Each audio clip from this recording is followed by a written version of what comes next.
এটি কি সাধারণ দেয়াল ছিল। সাধারণ একটি দেয়ালকে অসাধারণ রূপান্তরে যাদের উদ্যোগ, যাদের অক্লান্ত পরিশ্রম, তারা আর কেউ নয়, চট্টগ্রামের পতেঙ্গারী এলাকার সন্তান। তারা এরকম মহতি উদ্যোগ, এরকম মহতি কাজ, এরকম মহতি আয়োজন সচরাচরই করে থাকেন। তাদের এরকম প্রাণবন্ত আর্ট করা দেয়ালিকা সত্যি অসাধারণ, যে কারো চোখ জড়িয়ে যায়। এই রাস্তা দিয়ে প্রতিদিন অসংখ্য মানুষ যায় হাজারো শিক্ষার্থী, যারা এই রাস্তা দিয়ে হাঁটছেন, দেখছেন, কিছু না কিছু শিখছেন।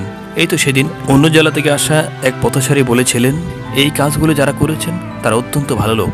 এই এলাকায় ভালো মানুষ আছে আর তাহলে।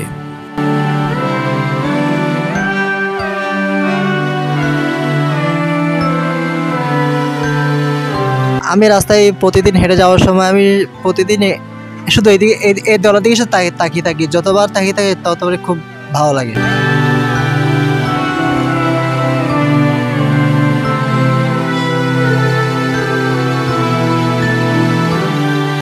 এটি হচ্ছে গলির ভিতরের চিত্র।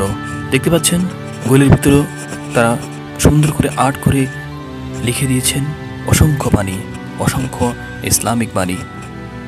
যে বাণীগুলো দেখে দেখে এই গলিতে যারা যাতায়াত করবে, যারা হাঁটবে, যারা প্রতিনিয়ত চলবে, শিক্ষার্থীরা শুরু করে ছোট ছোট বাচ্চারা, শ্রেণী পেশার মানুষ, তারা সকলে শিখবে, জানবে এবং নিজের জ্ঞানকে সমৃদ্ধ করবে। দেখছেন সুন্দর আলপনা দিয়ে দেয়ালকে কিভাবে রাঙিয়ে তুলেছে। পার্শ্ববর্তী দেয়াল যেটি রয়েছেন, এটি একটি সরকারি দেয়াল হওয়াতে তারা সেই দেয়ালে অনুমতি পায়নি বিধেই তারা এখানে আর্ট করতে পারে নাই।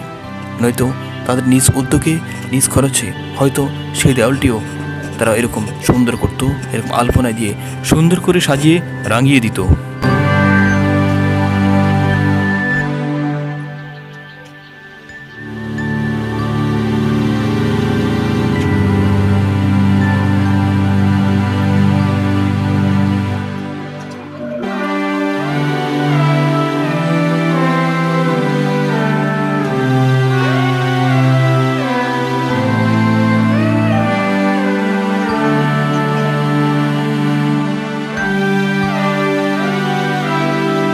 প্রতিদিন রাস্তার সময় হাঁটার সময় আমি দেখি, আমার খুব ভালো লাগে।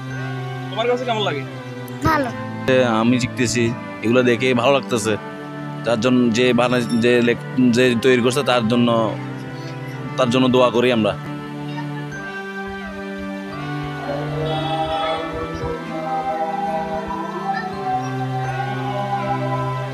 আমার কাছে এগুলো দেখে ভালো লাগে, রাস্তার এগুলো দেখে ভালো লাগে। জি।